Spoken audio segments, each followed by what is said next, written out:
शांति। अभी तक हमने 2 दिन की क्लास ली। 2 दिन में हमने जाना कि आत्मा और परमात्मा दोनों ही सत्ताएं अविनाशी, दोनों ही सत्ताएं शाश्वत है, दोनों की सत्ताएं अमर है। लेकिन आज जो हम तीसरे दिन का सुनने जा रहे हैं, उसके अंतर्गत हमें बताया गया कि ये समय की शक्ति भी अविनाशी है। समय कभी रुकता नहीं है, समय शाश्वत है, अविनाशी चलता रहता है, हम चले ना चले। जिस प्रकार हम देखते हैं 7 दिन का चक्र चलता है, 12 माह का चक्र चलता है, ऋतुओं का चक्र चलता है, आयु का चक्र चलता है, ऐसे ही ये काल का चक्र निरंतर चलता रहता है। ये काल का चक्र अर्थात सृष्टि चक्र, वर्ल्ड ड्रामा भी, ये विश्व के चक्र का जो ड्रामा है, ये अबाध्य गति से चलता रहता है। दिन का चक्र सुबह दोपहर शाम फिर रात में परिवर्तित होता है। टाइम का चक्र भी हम जानते हैं। अगर किसी से ये पूछा जाए इस समय क्या टाइम हुआ है, तो सब बड़े कॉन्फिडेंस से कहेंगे टाइम ये हुआ है। फिर पूछा जाए कल इस समय क्या टाइम हुआ था, तो भी बड़े हम ये उत्तर प्रसन्नता के साथ देंगे कि 5 ही बजे। और आने वाले कल में भी इस समय 5 ही बजे, क्योंकि हमें मालूम है कि दिन और रात का चक्र, ये क्लॉक घड़ी का चक्र 24 घंटे के अंदर हूबहू रिपीट होता है। इस प्रकार से परमात्मा पिता ने हम मानव आत्माओं को सृष्टि रंगमंच पर आकर ये अवगत कराया कि सृष्टि का चक्र 4 युगों के अंदर निरंतर चलता रहता है। और इस 4 युगों के चक्र को 4 भागों में विभाजित करने का कार्य किया है स्वास्तिका। हमारी भारतीय संस्कृति में कोई भी शुभ या श्रेष्ठ या नया कार्य होता है, उसमें क्या करते हैं? स्वास्तिका बनाती हैं। हमारी माताएं बहनें ज्यादा अनुभवी है कि जो स्वास्तिका बनाया जाता है, उस स्वास्तिका का राइट और रॉन्ग कैसे होता है। अगर स्वास्तिका की भुजा पहली दाहिनी ओर मुड़ी हुई है, तो उसे सही सातिया कहा जाता है। और यदि सातिये की भुजा बाईं ओर मुड़ जाए तो उसे उल्टा सातिया बोला जाता है। तो सातिये को बनाने की भी विधि है।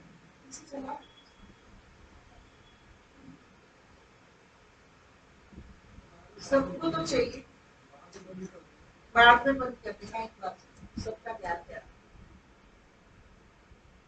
तो इसमें दिखाया गया है कि स्वास्तिका की पहली भुजा दाहिनी ओर मुड़ी हुई है, जो हमारे सब कर्मों का द्योतक है। और उस सत्य कर्मों के प्रतीक का कारण ही उस सृष्टि को सतयुग कहा जाता है। सतयुग अर्थात जहां सत्य स्वरूप आत्मा होती है, सदाचरण से युक्त जीवन होता है, उसको सतयुग कहा जाता है। समय का पहिया चल रहा है, स्वास्तिका की भुजा दाहिनी ओर से नीचे की तरफ आती है, और नीचे की तरफ आते हुए कोई भी समय जैसे व्यतीत होता है, तो हम उसे रोकने की कोशिश करते हैं कि वो ठहर जाए, और अच्छा समय हो तो उसको तो विशेष ये चाहेंगे कि वो आगे बढ़े नहीं। इसी प्रकार हम देखते हैं दाहिनी ओर जो मुड़ा हुआ था भाग, वो नीचे गया, लेकिन नीचे जाते जाते को हमने अपने सत्य कर्मों से, सत्य विचारों से रोकने का प्रयास किया, जिसका नाम त्रेता युग। लेकिन सत्य में गिरावट आकर ठहराव हुआ, इसलिए उसमें सत्य युग की भांति सत्यता का प्रतिशत कम हो गया। अर्थात सतयुग को स्वर्ण युग कहा गया और त्रेता को सिल्वर युग कहा गया। अर्थात आत्मा सतो प्रधान के स्थान पर सतो गुण को प्राप्त हो। सतयुग के अंतर्गत श्री लक्ष्मी और श्री नारायण का राज्य था, जबकि त्रेता युग के अंतर्गत श्री राम और श्री सीता का राज्य था। दोनों युगों के अंदर परमात्मा शिव द्वारा ईश्वरीय शक्ति से आदि देव ब्रह्मा द्वारा स्थापित आदि सनातन देवी देवता धर्म वंश था, जिनका धर्म ग्रंथ सर्वशास्त्रों में श्रोमणी श्रीमद् भगवत गीता। इससे पहले कोई धर्म पुस्तक नहीं थी और इससे पहले कोई सृष्टि पर धर्म नहीं था। सतयुग और त्रेता में परमात्मा पिता शिव द्वारा ब्रह्मा के द्वारा जो उन्होंने आदि सनातन देवी देवता धर्म की स्थापना की, वही धर्म की धारणा थी। एक धर्म, एक राज्य, एक कुल, एक मत, राजा और प्रजा का संबंध पिता और पुत्र की भांति था। आत्मा और प्रकृति का पूर्ण रीति संतुलन था। ऐसी सृष्टि को वैकुंठ और स्वर्ग कहा जाता है। संपूर्ण काल चक्र को 4 भागों में विभाजित स्वास्तिका के द्वारा जब किया गया तो प्रत्येक युग की अवधि बराबर बराबर हुई और वो हुई 5000 वर्ष के पूर्ण चक्र की एक युग की अवधि 1250 हुई। 1250 वर्ष सतयुग चला, 1250 वर्ष त्रेता युग चला और जब हम सत्य के पथ से गिरावट के साथ साथ उल्टी दिशा में मुड़े, अर्थात जिसे हमारी हिंदू माइथोलॉजी में कहा जाता है देवी देवता वाम मार्ग में चले, अर्थात बाईं ओर मुड़ गए, उसका नाम हुआ द्वापर। द्वापर युग के अंतर्गत हमारे जीवन में रजोगुण आया और रजोगुण के कारण आधा धर्म आधा अधर्म होने लगा। नैतिक मूल्यों की प्रबलता रही लेकिन आध्यात्मिक मूल्यों का शनि शनि ह्रास होने लगा, जिसके परिणाम स्वरूप इस सृष्टि को धर्म से युक्त बनाने के लिए उस परम प्रिय परमात्मा जो इस ड्रामा का डायरेक्टर और प्रिंसिपल एक्टर है, उसने विभिन्न धर्म पिताओं को इस सृष्टि पर विभिन्न धर्मों के लेकर भेजा।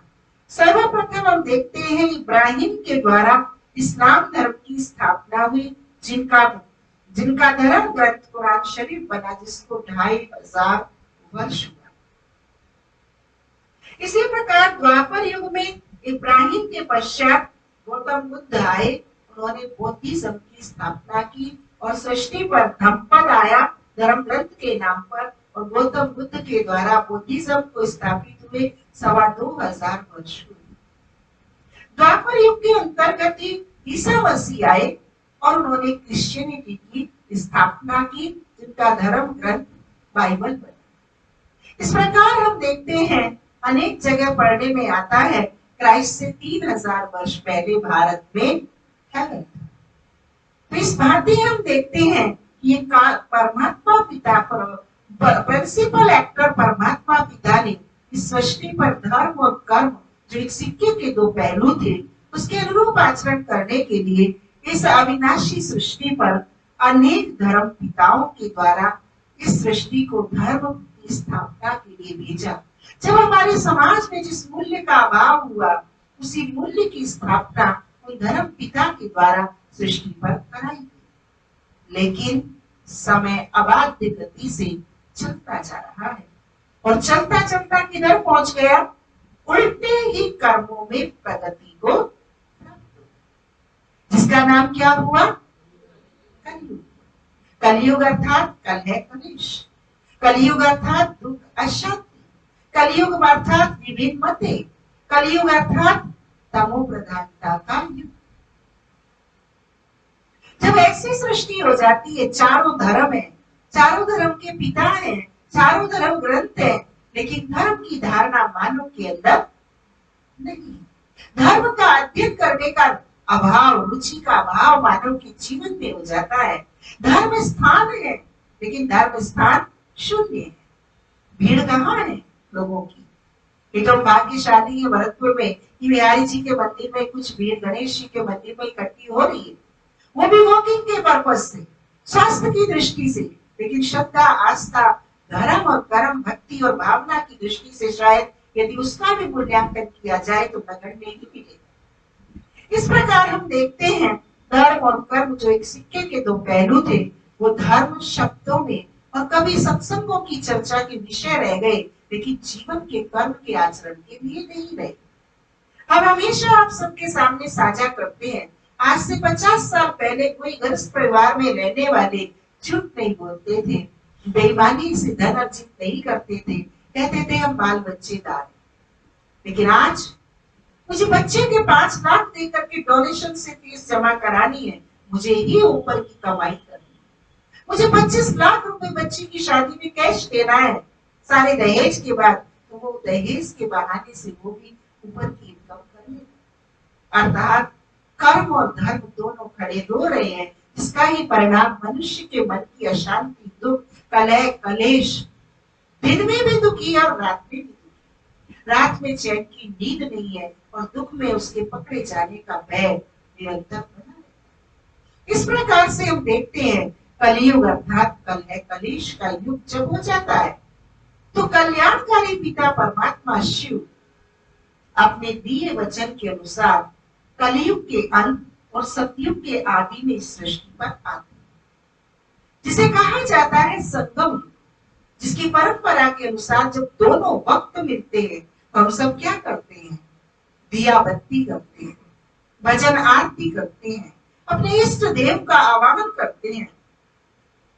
आवाहन तो करने दोनों वक्त मिल रहे, कौन से दोनों वक्त, कलयुग के अंत और सतयुग के प्रारंभ का जो वक्त है, वो दोनों वक्त जब मिलते हैं तो हम अपने सांसारिक क्रियाकलापों को छोड़कर परमात्मा की तरफ अपने ध्यान को केंद्रित करते हैं। क्योंकि सृष्टि के अंत में जब परमात्मा पिता इस सृष्टि पर आए तो उन्होंने हमें ये आवाहन किया कि इस थोड़े से बचे शेष में आने वाले समय की तैयारी, क्योंकि आने वाला समय सतयुग है। सतयुग से त्रेता में जाने के लिए हमें कुछ महान कर्मों को करना नहीं पड़ा, त्रेता से द्वापर में आने के लिए हमें कुछ विशेष कर्मों के उत्थान का कार्य योजना बनानी नहीं पड़ी। द्वापर से कलयुग में आने के लिए जैसे सीढ़ी ऊपर से गिरते चले आ रहे हैं, सहज गिरते चले आ रहे हैं, जैसे बच्चे श्लोक में देखे ना चढ़ के कैसे खेलते, ऊपर चढ़े फटाक से नीचे आ जाती है।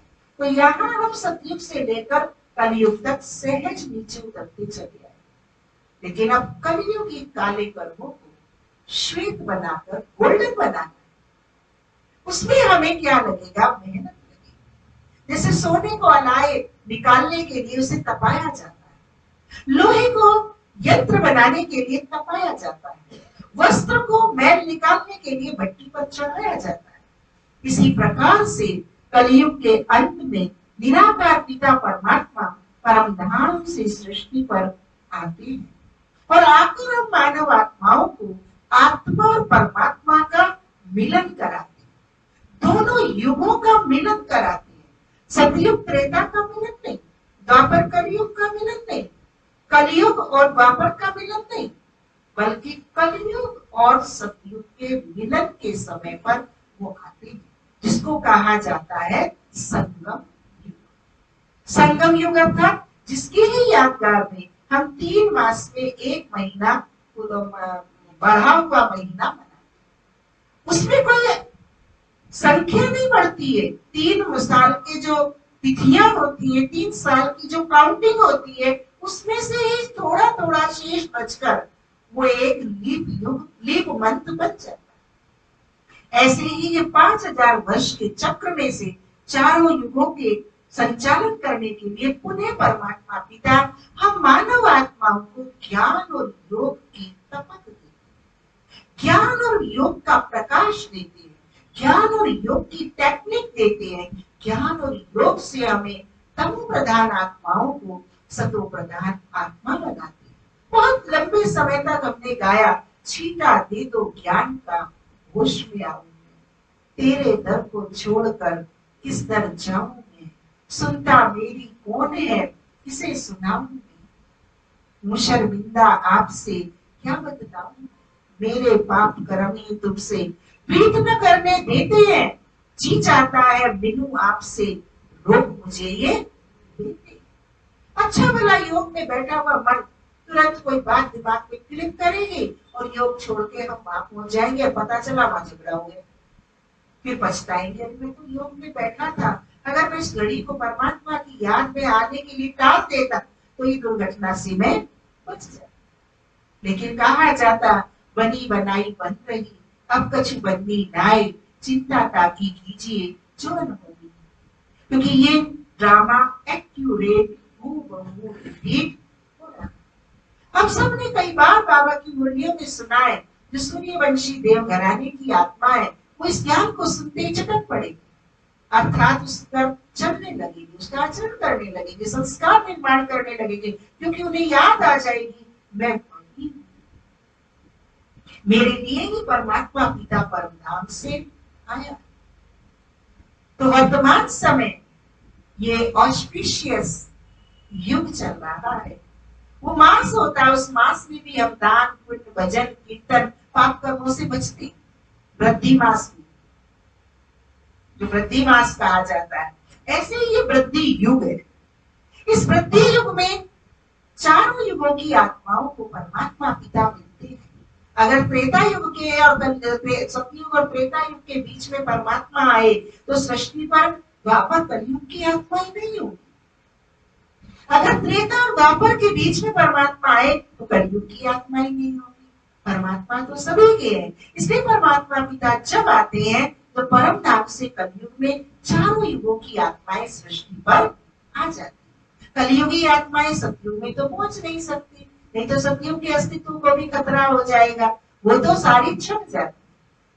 तो इस प्रकार से हम देखते हैं कि सतयुग के अंतर्गत हम आत्माओं को जाने के लिए परमात्मा पिता की याद में अपने विकर्मों को विनाश करना है, अपने दैवी गुणों को धारण करना है, अपनी ज्ञान की समझ को संस्कारों में परिणित करना है, जिसका श्रेय हमारे पिता श्री ब्रह्मा बाबा के प्रकृति के पांच तत्वों का आधार परमात्मा पिता ने हम बच्चों के खातिर, क्योंकि परमात्मा को अपना तन तो नहीं, इसलिए वो अव्यक्त परमात्मा हम व्यक्त मनुष्य आत्माओं के कल्याण के लिए प्रजापिता ब्रह्मा बाबा के तन में प्रविष्ट होकर इनकी प्रकृति का आधार लेकर, इनकी प्रकृति को आधीन करके, इनका मुख का, इनके नैन का, इनके हस्त का, इनकी बुद्धि का प्रयोग करते हैं और सृष्टि पर कलयुगी सृष्टि के लिए, कलयुगी सृष्टि के महाविनाश के लिए सतयुगी सृष्टि की स्थापना की तैयारी करते हैं।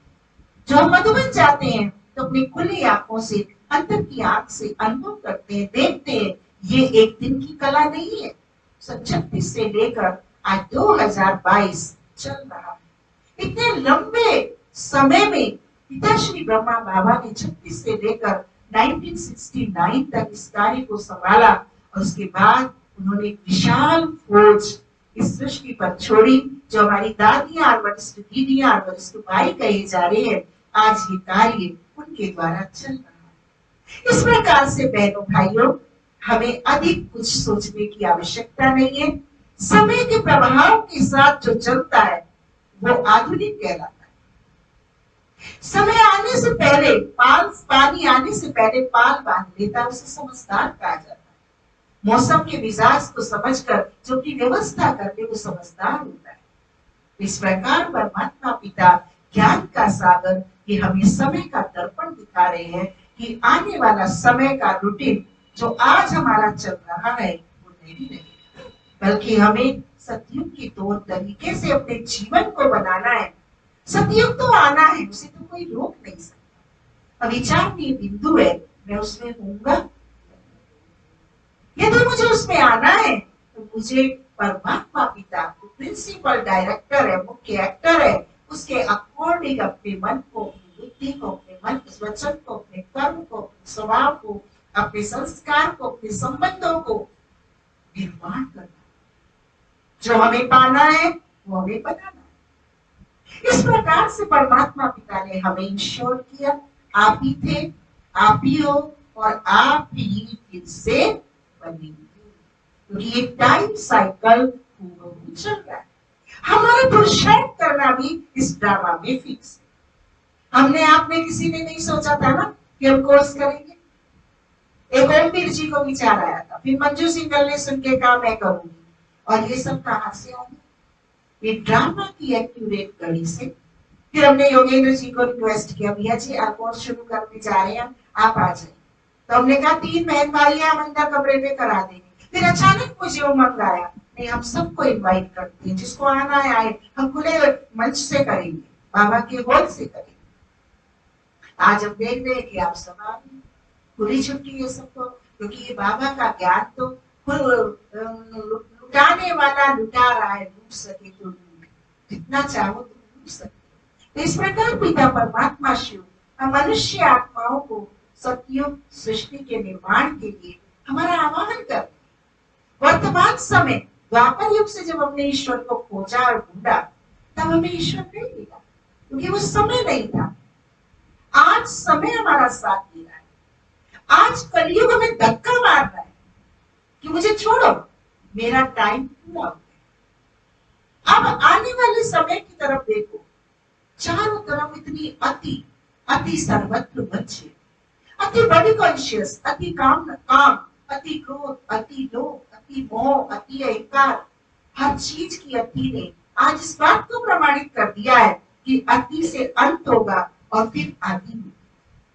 तो आदि में आना है, तैयारी करनी है, पहले भी की थी, आज भी करनी है और आगे भी करनी है। अगले चित्र के माध्यम से हमें बताया गया है कि वर्तमान समय क्या कह रहा है हमसे। कल के चित्र में आपको दिखाया गया था कि सृष्टि ने हमें घेरा हुआ है, सृष्टि ने हमें कैद किया हुआ है, पकड़ा हुआ है।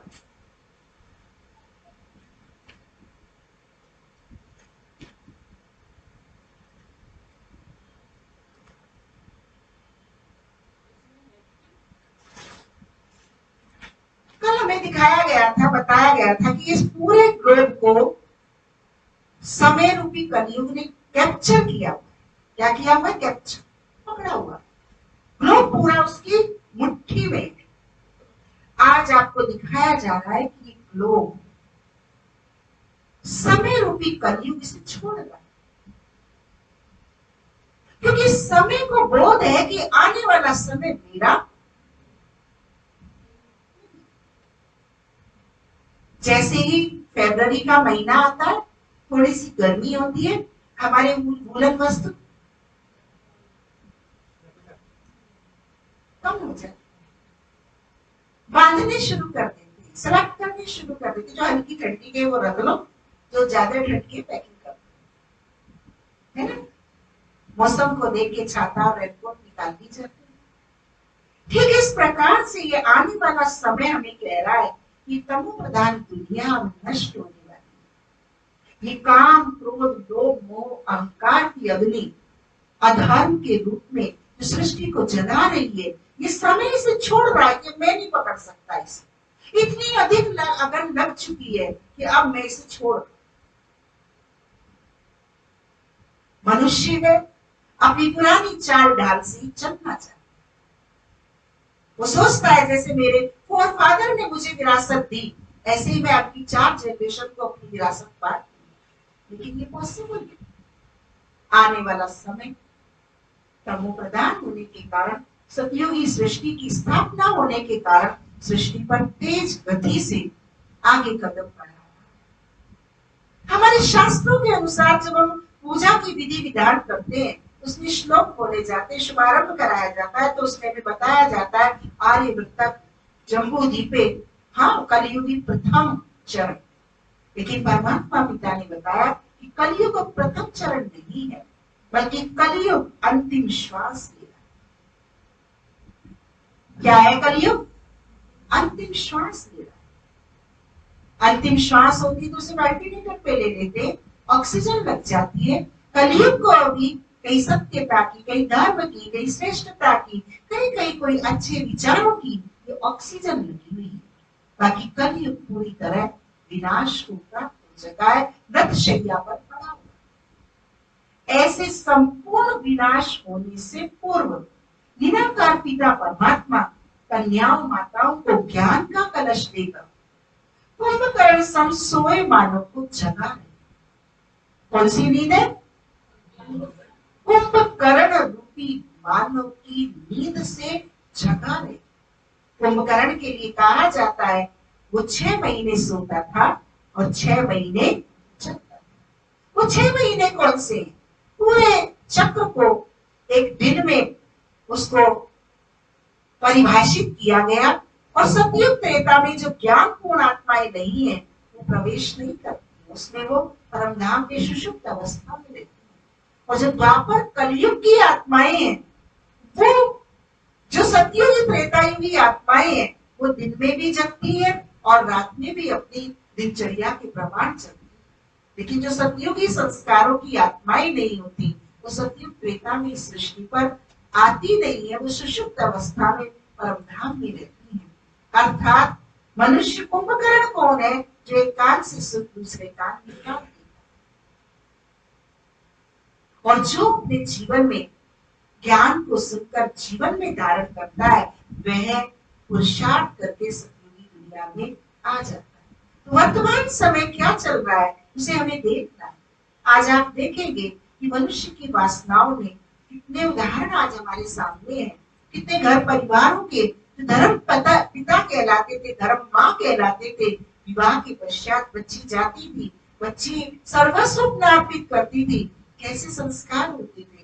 लेकिन आज इतना असुरक्षा की हर एंगल से जीवन को हम जी रहे। इस प्रकार से हम देखते हैं परमात्मा पिता का कर्तव्य है, यदि वो हमारा वेलविशर है तो उसे ये ज्ञान है कि आने वाला समय बड़ा कष्टप्रद है, इन यातनाओं से गुजरना पड़ेगा, तो वो हमें इन बातों से अवगत कराए और हमें उस मार्ग से बचाए जहां हम नष्ट हो जाए, जहां से हम लौट न सके। तो परमात्मा पिता वर्तमान समय संगम युग पर यही अलौकिक अद्वितीय कार्य समय रहते हुए जो थोड़ा शेष समय बचा है, जो दोनों वक्त मिलते हैं, सांझ सवेर संध्या काल होता है, वो कितना थोड़ा सा होता है 24 घंटे की भेंट में, वो थोड़ा सा होता है। उषा काल भी बहुत थोड़ा सा होता है और दोनों समय में विशेष तौर से ध्यान, भजन, कीर्तन, प्रभु के स्मरण किए जाते हैं। ये दोनों काल का समय यही है कि जब सतयुग और त्रेता का समय होता है, उसके बाद जो द्वापर युग आता है तो वहां भी हम गिरने के समय हम ईश्वर को पुकारना शुरू करते हैं, तो वहां पर विभिन्न अपने स्तर से पद्धतियों को शुरू करते हैं। लेकिन पिता परमात्मा आकर फिर कलयुग के अंत में हमें स्पष्ट समझाने देते हैं कि मुझे पाने के लिए, अपने को शुद्ध बनाने के लिए, अपने वास्तविक स्वरूप में स्थित होने के लिए आपको इस प्रक्रिया से गुजरना है। कौन सी प्रक्रिया? अपने को आत्मा समझो, देह से न्यारा समझो, अपने पिता परमात्मा को याद करो, परमात्मा को सत्य पहचान कर उसके गुणों से अपनी बुद्धि की ज्योति को भरो। ये परमात्मा पिता वर्तमान समय तीनों सत्ताएं हमारे फेवर में, आत्मा की शक्ति भी पुकारती है, चारों तरफ के वातावरण से प्रभावित होकर के से सुख शांति को खोज रही है, तो परमात्मा पिता भी अवतरित होकर के हमें ये आदेश, संदेश और प्यार दुलार बांट रहे। और समय भी हमारा साथी है।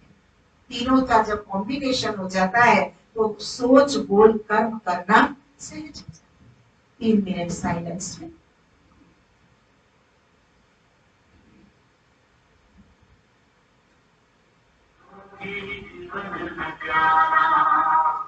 योगी बनो, ज्ञानी बनो, योगी जीवन नचारा।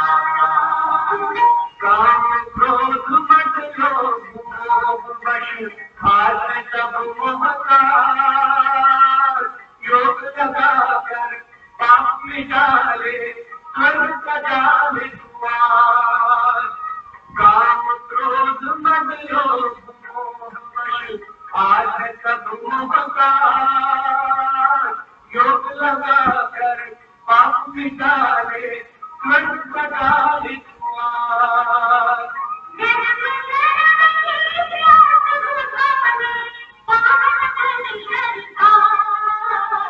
योगी बनो, ज्ञानी बनो, योगी जीवन नचारा।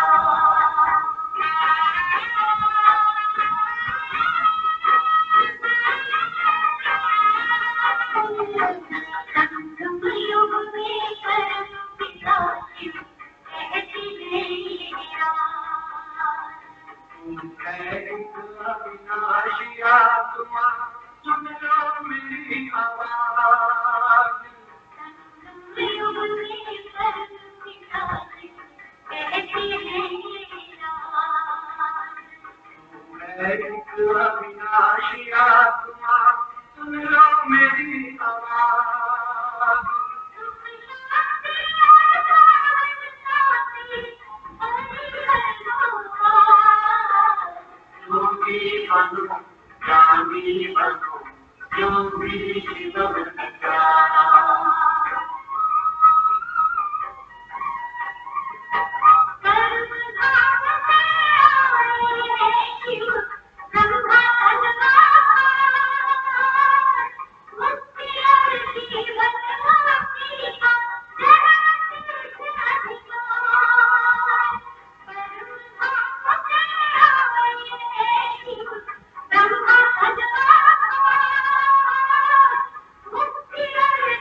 हरि ज्ञान गाता, योगी बनो ज्ञानी बनो, योगी जीवन प्यारा, योगी जीवन प्यारा, योगी जीवन प्यारा।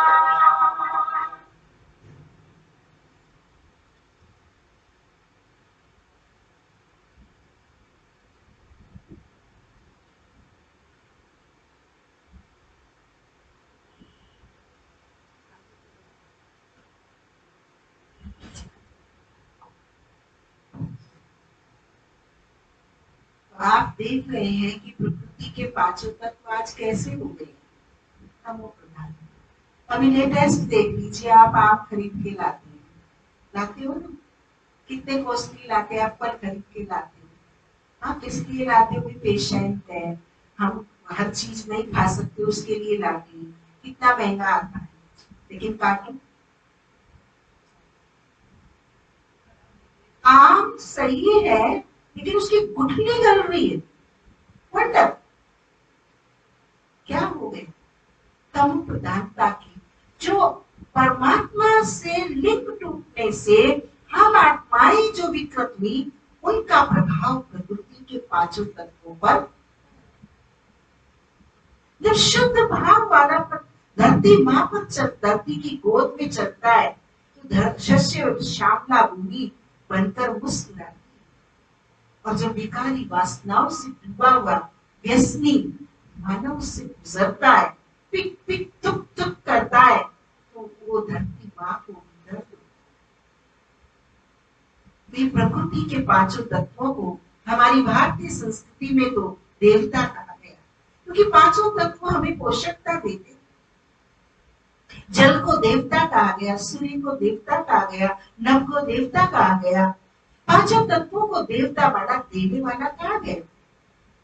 लेकिन हमने उनको इतनी विकृति दी, हमारा लिंक ईश्वर से टूटा, और ईश्वर से टूटने के बाद जो हमने किया उसका परिणाम आज हमें, जिस धन के महत्व का बल था, आज प्रकृति उस धन के बल के महत्व पर बढ़िया से बढ़िया चीज हम खरीद के लाते हैं, लेकिन मुख के आने तक वह विकृत, वो अपना बदला, उसे भी क्रोध आया हुआ है। आज हम सोच रहे हैं आने वाली जनरेशन के लिए वृक्ष लगाएं, लेकिन आज से पहले हमने वृक्षों को धनाधन काटा, आर्य ने नहीं काटा वृक्षों को, हमारी विलासिता संबंधी आवश्यकताओं ने वृक्षों को काटा, जिसके कारण पर्यावरण असंतुलन हो गया, ओजोन परत में छेद हो गया, आज हमें ग्रीन हाउस बनाने की आवश्यकता ही पड़ गई। ये है परमात्मा से प्रकृति और आत्मा का मीडिएटर जो था वो आत्मा थी, परमात्मा से आत्मा को लेना था और प्रकृति को देना था। क्या देना था? सूर्य को जल विरम नहीं पहुंच सकता, लेकिन पॉजिटिव वेव्स पहुंच सकता। हमारे ऋषि मुनियों ने, हमारे पूर्वजों ने हमें देने की संस्कार डाले रखने के लिए कहा, चलो पॉजिटिव वेव्स देने में सक्षम नहीं हो तो चलो जल ही दो। आज की जनरेशन उसको तो पिता बिगड़ी को बनाने वाला, असंभव को संभव करने वाला अब मोड़ नहीं रह सकता, वो अपने परम धाम को छोड़कर सृष्टि के निर्माण के लिए, सृजन के लिए, विकृति को दूर करने के लिए सिस्टम हमें दिया।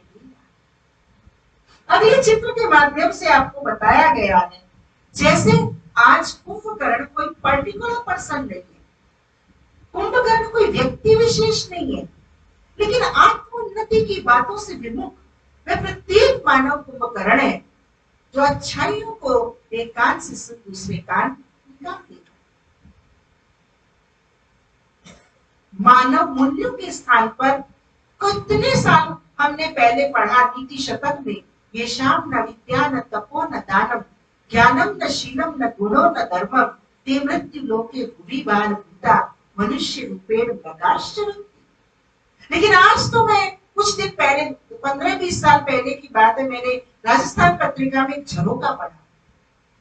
झरोका क्या था उम्मीद जी, कि पशुओं की सभा लग रही है और उसमें सभा में आकर के उनका जो मंत्री है वो सूचना देता है, मुझे ध्यान देना कि आज जितने मनुष्य मर रहे हैं ना, वो पशु बन रहे। ध्यान देना संसार के समाचार का कि जितने मनुष्य मर रहे हैं ना, वो सारे पशु बन रहे। तो शेर दहाड़ा कि नहीं, पशु नहीं बने मानव, क्योंकि मानव पर तुम पशुओं मानव मत बनो। क्या दहाड़ा? पशुओं तुम मानव मत बनो, अर्थात मानव पशु से भी। नीति शतक में जब कहा गया जिसमें विद्या नहीं, जिसमें ज्ञान नहीं, जिसमें शील नहीं, अनुशासन नहीं, दान की मनोवृत्ति नहीं, दान की धनदान नहीं, वस्तुओं का दान नहीं, कन्यादान नहीं, ये गुणों का दान सर्वोपरि दान, संस्कारों का दान सबसे बड़ा दान है, इटर्नल दान है, कभी नष्ट नहीं होते दान। वस्तुओं का दान तो जड़ चीजों का ट्रांजैक्शन है, यहां से उठा के यहां रखना है, वो दान है। वो हमारे ऋषि मनीषियों ने जो दान की बात की थी, कोई और दान था जो आज परमात्मा पिता आकर हमें शांति का दान, ज्ञान का दान, आनंद का दान, गुणों का दान, पवित्रता का दान करना सिखा रहे। इस प्रकार से पिता परमात्मा ने हमें बताया कि आज कुंभकर्ण की संख्या कितनी है? एक है, दो है? बहुतायत है, कहने की आवश्यकता नहीं है। मनमोहन हो जाता है इन विषयों पर कि ये विषय हमारे नहीं। मैं जागरूक हूं, मैं सजग हूं, मैं परम ज्योति जागती ज्योति की संतान, आत्म स्वरूप में जागृत आत्मा। मैं सुषुप्त नहीं हूं, मैं आने वाले समय के अकॉर्डिंग चलने वाली एडवांस हूं। मुझे आने वाले समय में आना है, दास दासी नहीं, ऑर्डिनरी पर्सन नहीं, लेकिन मुझे अपने पिता से राजयोग सीखकर self ruling self governing power को लाकर मुझे राजाई प्राप्त करना, मुझे देवत्व प्राप्त करना है। धर्म अर्थ काम मोक्ष। धर्म माने धारणाएं, अर्थ माने उपयोग में लाने वाले संसाधन, काम माने ईश मिलन की सर्वोपरि प्रदान कामना, मोक्ष माना जीवन होते हुए भी जीवन को कोई बंधन। आत्मिक डिग्रेडेशन होने के कारण हमने अपने मनुष्यों की बातों को समझा नहीं। हमने उन धर्म ग्रंथों में नीत गुह्यता को, सूक्ष्मता को, रस भरी बातों को, सदुपयोगी बातों की सत्यता को समझा नहीं, जिसके कारण उनका इंटरप्रिटेशन बदल गया। देख देख तेरे संसार की हालत क्या हो गई भगवान, कितना बदल गया इंसान। चांद न बदला, सूरज न बदला, बदल गया इंसान। इंसान बदला ईमान से, ईमान बदला मन के विचारों से, और मन के विचार बदले आत्मा की शक्ति की हीनता से। परमात्मा पिता ने बताया, जैसे आपने कुंभकर्ण का निर्णय खुद ही दे दिया, आवश्यकता नहीं कहने की। आज बाबा मुरली में कह रहे थे कि दुख देने वाली अप्रोच कौन आया था ना पॉइंट, तो ये दुख देने वाली अप्रोच नेता है इसका। अच्छाइयों का स्रोत है मेरा बाबा, और बुराइयों का स्रोत है कौन? बाबा। रावण कोई व्यक्ति विशेष नहीं है। अर्चना में 5 बुराई नर की और 5 बुराई नारी की जब एकत्रित होती है तो वही मानव, वही परिवार दशानन बन जाता है। क्या बन जाता है? दशानन। आज लड़की के लिए लड़का ढूंढने जाता है, वो पूछता ऊपर की इनकम कितनी है,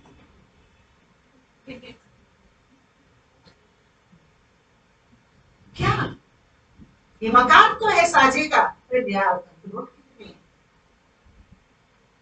नीवी कहां से शुरू हो रही है? कोई इच्छाओं का वहां गृहस्थ आश्रम है, पारिवारिक मूल्य है, नई संस्कृति के नागरिकों के निर्माण के लिए गृहस्थ में प्रवेश किया जा रहा है। ये भाव का खो गए, जिसके कारण आज हम देखते हैं प्रेग्नेंट होते ही बेड रेस्ट, बेड पे चले गए। पहले बच्चा गर्भ में आता था, आत्मा गर्भ में आती थी, स्त्री सुबोधनी पढ़ी जाती थी, राम कृष्ण के चरित्र पढ़े जाते थे, फोटो लगाए जाते थे, एक अच्छे बालक की कल्पना की जाती थी, गार्गी जैसी महिलाएं की सोच की जाती थी। आज अफसोस होता है, पहले तो आश्रम पर बच्चे आते नहीं है, लेकिन बच्चों की पहनावे को देखकर बच्चा तो जानता नहीं है, लेकिन जो माँ बाप अपनी चॉइस अपनी जीवन में पूरी नहीं कर पाए तो वो प्रधानता की, वो विशेष कामनाओं को बच्चों में पूरी करते हैं। ये मानव का परिवार क्या बन गया? जो गृहस्थ आश्रम था, इस गृहस्थ में विष्णु चतुर्भुज का वास करता था, वो आज गृहस्थ दशानन का घर हो गया। काम, क्रोध, लोभ, मोह, अहंकार, ईर्ष्या, द्वेष, घृणा, नफरत, बदले की भावना, प्रतिशोध, प्रतिस्पर्धा इस कदर भर गए हैं जो उसे पल पल जला रहे, और झूठ की अग्नि तो धधकती रहे। आज झूठी चतुराई में नरजाल बना बैठा इस एप्रोच। परिणाम थे बेटे हैं लेकिन संग नहीं। जैसे परमात्मा का मैं संतान हूं और मेरा संग परमात्मा से नहीं है, परमात्मा का संग मुझसे नहीं है, आज तुरंत हाथ या फल बोल रहे हैं। एक पिता के 4 बच्चे एक ही घर में रहते हैं, लेकिन कभी नमस्ते हो जाए तो बहुत बड़ी बात है। एक ही घर में रहते हुए भी अलग कमरे, अलग टीवी, अलग बाथरूम, अलग अलग अलग किस चीज की अलग नहीं है। और अगर कभी रूबरू हो जाए, पापा जी आपके जमाने और थे, हमारा जमाना साइलेंट, गर्दन नीचे, अवॉइड करके मुस्कुरा के निकलने के सिवाय कुछ भी नहीं बचता। दर्द तो बड़े गहरे हैं, घाव बहुत गंभीर है, लेकिन उसका स्रोत ही एक लखभूत 1.25 लाख नाती तागर में नहीं।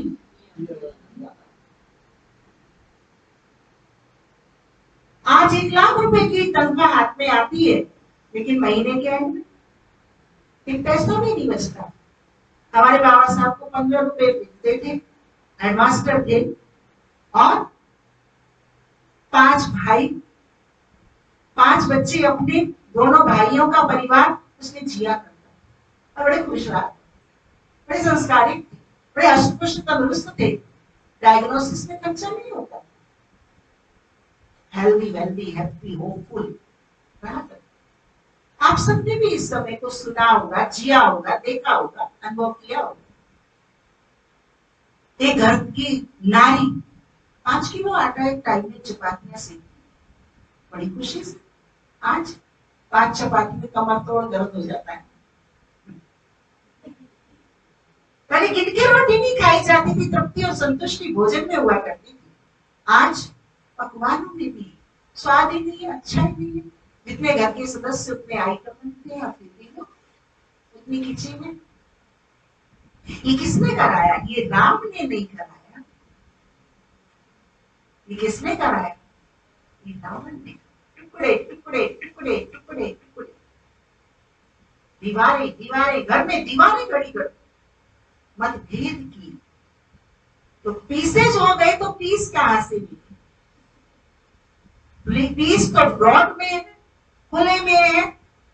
खुले गगन में जाओ शांति, समुद्र के किनारे जाओ शांति, पुष्प के पास जाओ, प्रकृति के पास जाओ शांति है। जब दीवारों में दीवारें, दीवारों में दीवारें, 14 इंच के आसार होते थे, आज को कितने आसार रह गए? ईंट भी कड़ी लगा दो पड़ी की जगह। कितनी क्वालिटी डाउन। किसने किया? हमने किया। अपने काशी के बर्तन घर से निकाल के स्टील के लोहे के लिए आए, वो नहीं आया था टटेरा घर वाले, हम ही गए। बुद्धि के खेल देख देख तेरे संसार, ये रावण ने सारा क्या दिखाया? रावण के सर पर क्या दिखाया? गदा दिखाया। बुद्धिहीनता का प्रतीक कौन है? बुद्धि का प्रतीक कौन है? सरस्वती।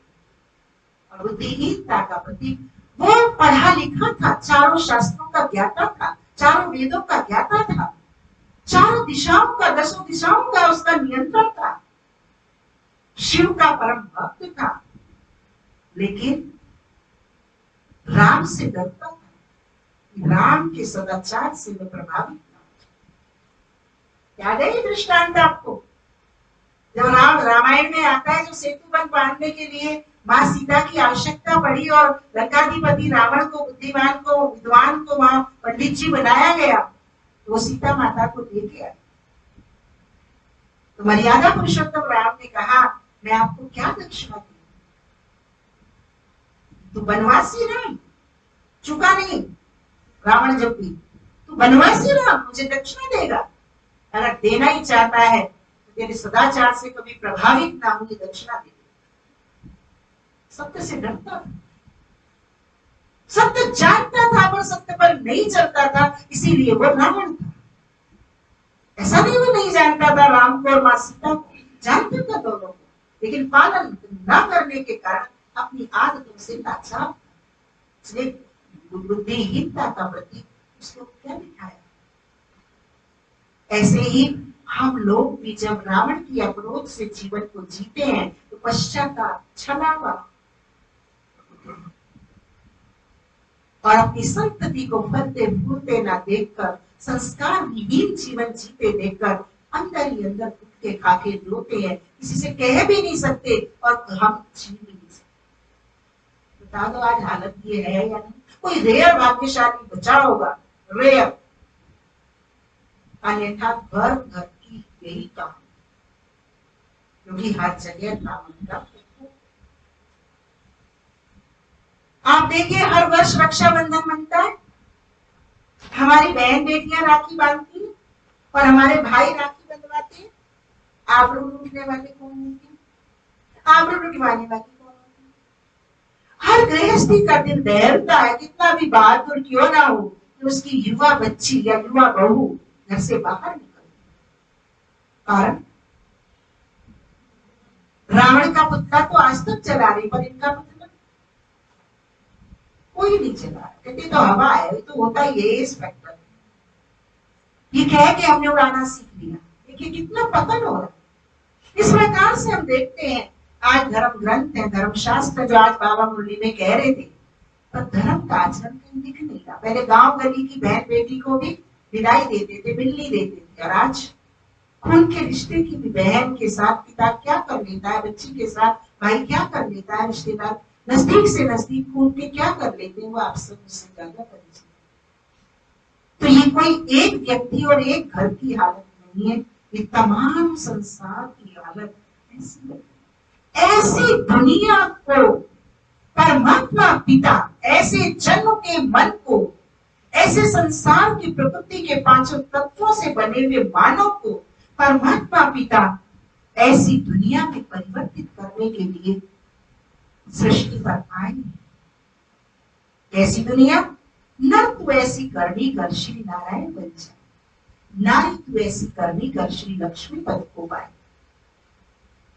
आप देखिए आपका फिजिकल कंस्ट्रक्शन और इनका फिजिकल कंस्ट्रक्शन भी डिफरेंट है, या एक साइज आ जाए?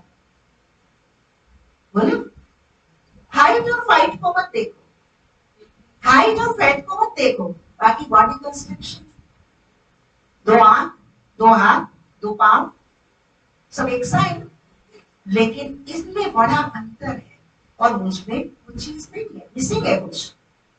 क्या मिसिंग है? वो है परमात्मा की शिक्षाएं, परमात्मा की आज्ञाएं। जितनी जितना ये स्पिरिचुअलिटी मेरी आत्मा के अंदर आती जाती है, उतना मेरा जीवन कमल पुष्प समान बनता जाता है, निर्लिप्त और निर्विकार बनता जाता है। परमात्मा पिता हमें घर नहीं छुड़वाते, परमात्मा पिता हमें खाना नहीं छुड़वाते, परमात्मा पिता हमें देखना नहीं छुड़वाते। आंखें फोड़ लो, ये आंखों के नजरिए को बदल, अपने मोबाइल का सॉफ्टवेयर अपलोड कर लो। मोबाइल में सॉफ्टवेयर अपलोड करते हैं ना, टकाटक चलाते हैं, पेमेंट करते हैं, टकाटक उसे डाउनलोड करते हैं। अपनी आत्मा के अंदर परमात्मा आज्ञाओं का सॉफ्टवेयर डाउनलोड कर लो, तो जब मन आपका उसके अनुकूल हो जाएगा, जैसे गीता में कहा तू सब कुछ कर, ये मन मुझे दे, क्या कर, ये मन मुझे, मन में परमात्मा क्या डाउनलोड हो जाएंगी तो आंखें क्या देखेंगी, मेरे पिता की संतान बैठी, मेरे पिता की संतान आत्मा है, कितने सारे विचारों से शॉर्ट फॉर्म। कान क्या सुनेंगे, आत्मोन्नति की बातें सुनेंगे, मुख क्या बोलेगा, आत्मोपकार की आत्म परोपकार की बातें बोलेगा, हाथ श्रेष्ठ कर्मों के लिए बढ़ेंगे, पैर ईश्वरीय सेवा के लिए बढ़ेंगे। आप देखेंगे देवताओं के प्रत्येक अंग की तुलना कमल से की जाती है। देवताओं के चेहरे को चेहरा नहीं बोलते, मुख नहीं बोलते, मुख कमल बोलते। क्या बोलते, मुख कमल। उन्होंने चेहरे की ज्ञानेंद्रियों को यूज करते हुए परमात्मा आज्ञा से उन इंद्रियों को यूज किया, उनके कमल नेत्र बन गए। मैंने दैहिक दृष्टि से नहीं देखा, आत्मिक दृष्टि से देखा। उनके मुख लगता है खुलेगा तो मोतियों की बरसात हो, क्योंकि उन्होंने अपने मुख से ज्ञान रत्नों को निकाला है, परमात्मा आज्ञा के महावाक्यों को उच्चारा है। उनके हाथ अजान बाहु, लंबे हाथ, श्रेष्ठ कर्म करने से अजान बाहु हो जाती, देवताओं के लंबे हाथ होते, बोले का नहीं। और पैरों को क्या कहते हैं, पशुओं के पैरों को खुर कहा जाता है, मानव के पैरों को पैर कहा जाता है, महात्माओं के पैरों को चरण कहा जाता है, देवताओं के पैरों को पद्म कहा जाता है। क्या कहते हैं, पद्म, पद्म माने कमल। वो संसार में ऐसे रहते हैं जैसे पुष्प की सुगंध, वेटलेस।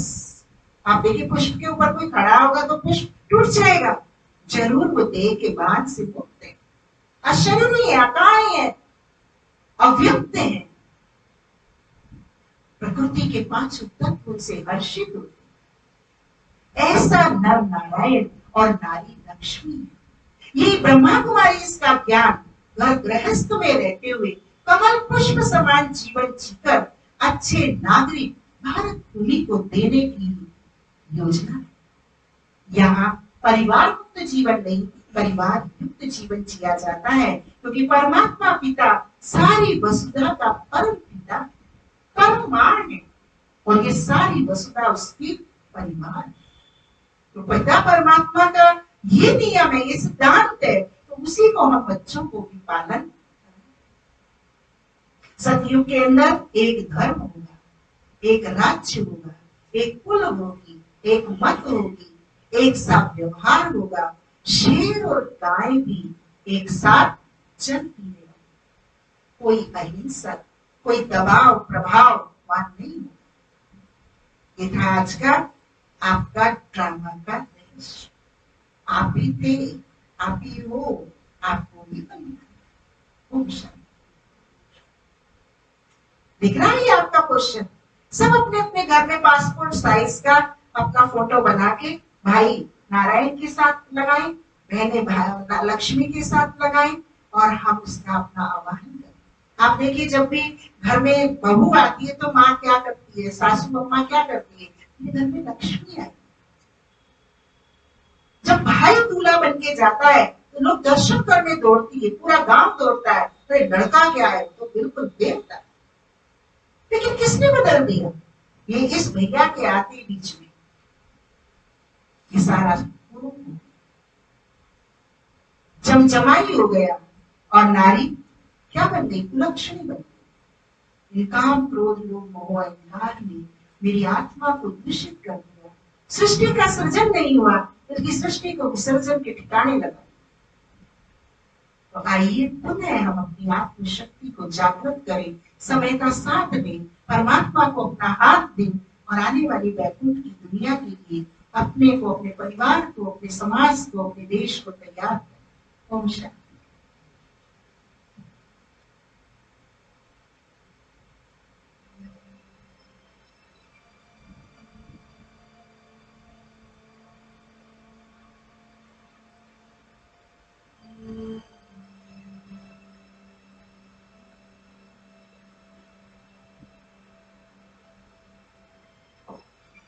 ओम शांति।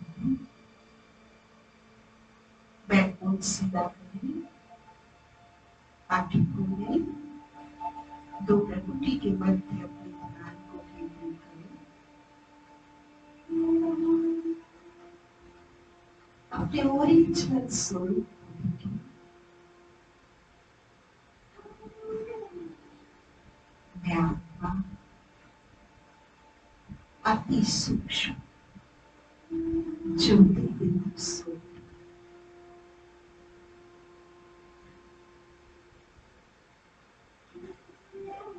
शांत स्वरूप, ज्ञान स्वरूप,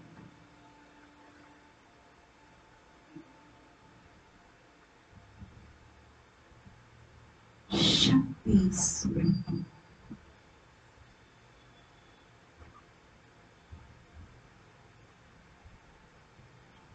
इस सृष्टि रूपी रंगमंच पर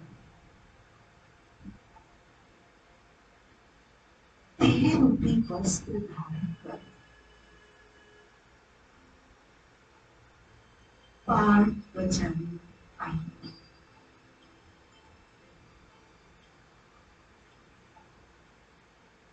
मुझ आत्मा की वापस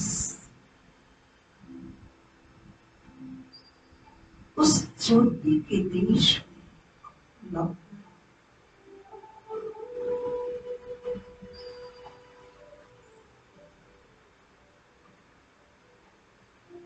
मैं आत्मा मन और बुद्धि के द्वारा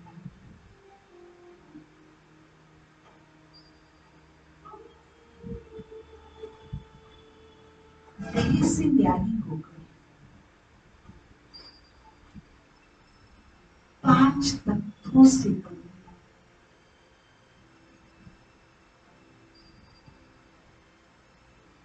नीले आकाश के बाद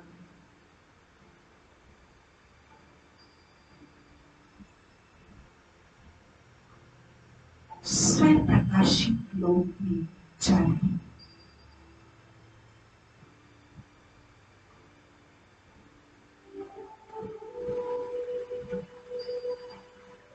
मुझ आत्मा के धाम में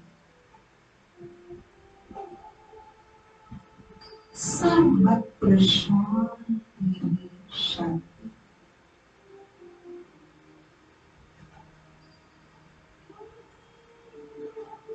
पवित्रता,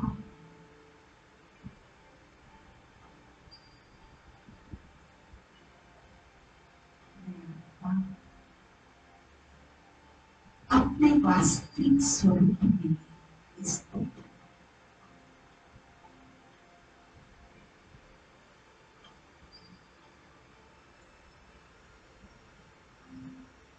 मैं आत्मा परम ज्योति, परम पिता, परमात्मा संतान,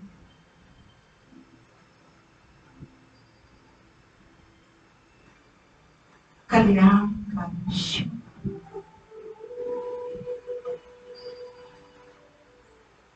मुझ आत्मा की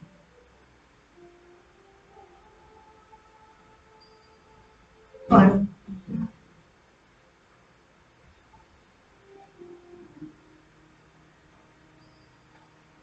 रूप में बिंदु, गुणों की सीमा,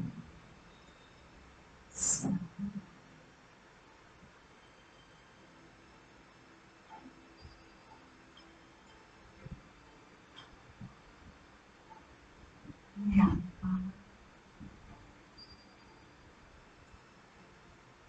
उनकी प्रकाश की किरणों की इच्छा,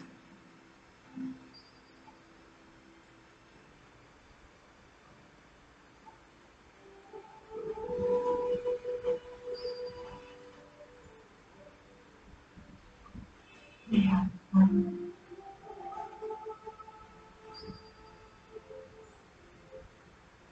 परमात्मा शक्ति को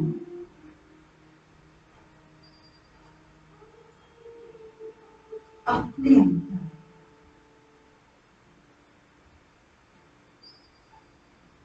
समाधि चाहिए।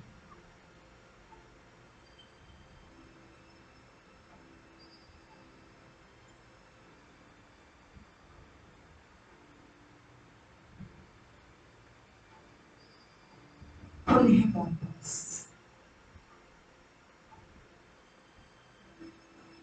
विश्व के ग्लोब पर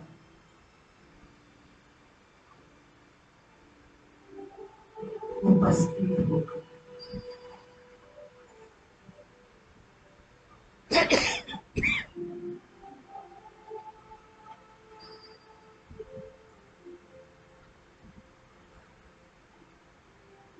सारे भूमंडल पर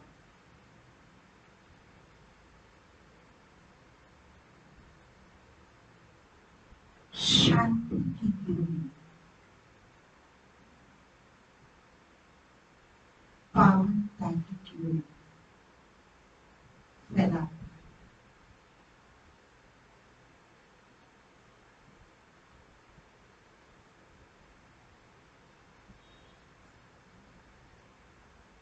सर्व विश्व की आत्माओं के साथ साथ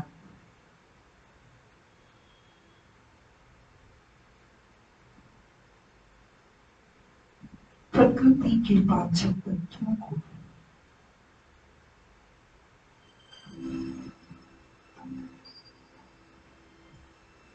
शांति और शक्ति के प्रकल्प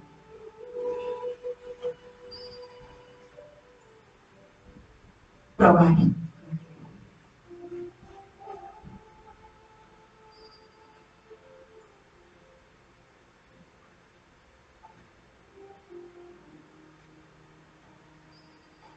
मेरा आत्मा पुनः दो प्रकृति के बीच विराजमान होकर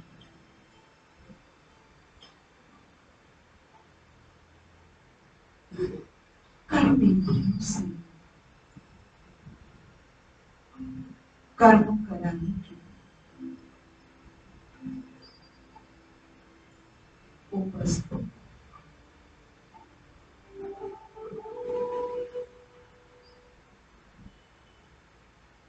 मैं आत्मा शुद्ध पवित्र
जाना देखा ख्वाबों में।